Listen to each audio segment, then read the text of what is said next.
Hey there, green thumbs and garden enthusiasts. Are you ready to dive into a unique gardening season?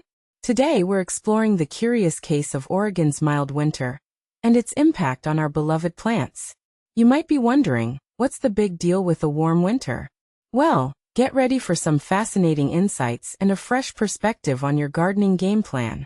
So the official start of spring is around the corner, but let's be real. Oregon gardeners know the real deal begins with Plant Nerd Afternoon. And this year, it's a whole new ball game.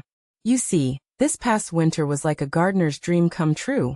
Warmer than usual, with no brutal cold snaps. But here's the twist. It's not all sunshine and roses, literally. The mild weather has led to some unexpected scenarios.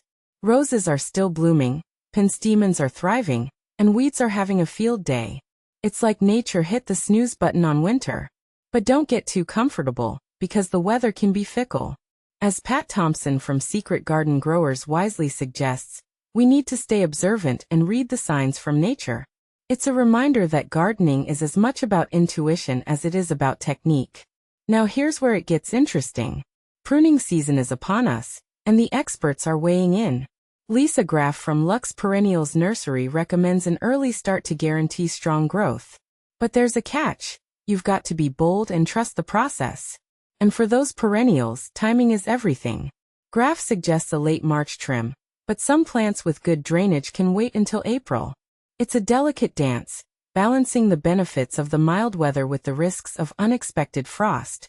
Speaking of risks, Leonard Faltz and Jesse Wisensee from Dancing Oaks Nursery have some encouraging words for hesitant pruners. They remind us that gardening is an adventure, and calculated risks are part of the thrill. If a late frost does surprise us, they assure that most damage is cosmetic and easily outgrown.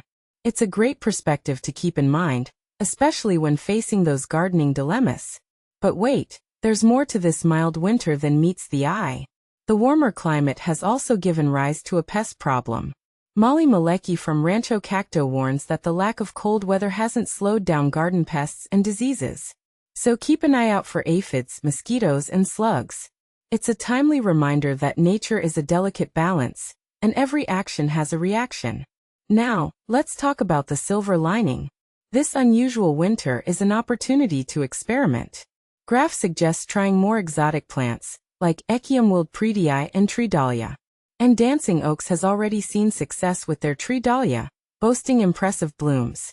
It's a chance to push the boundaries of what's possible in your garden. However, not all news is good news.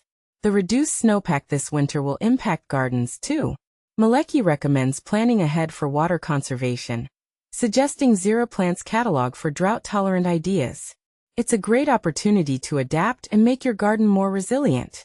Another fascinating insight comes from the folks at Dancing Oaks. They highlight a hidden issue. Warmer winters can disrupt the natural pollination process.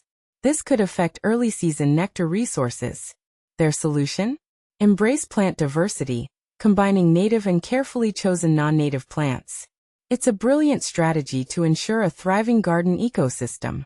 As we wrap up, I want to leave you with some expert tips. From bold pruning techniques to strategic plant selection, these insights will elevate your gardening game. Remember, this season is a unique challenge, but also an opportunity to learn and adapt. So stay observant, embrace the unexpected, and let's make this gardening season one to remember.